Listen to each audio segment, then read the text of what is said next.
Install Android 9.0 Pie on Redmi 3S via Resurrection Remix.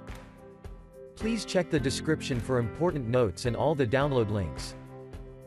First download ROM and GApps packages, then transfer the downloaded files to the phone storage, link is in the description below.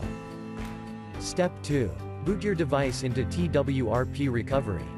Once in TWRP, click on Wipe, Advanced Wipe, and select the check boxes, as shown in the image, excluding internal storage. Step 4. Swipe the button to wipe the device.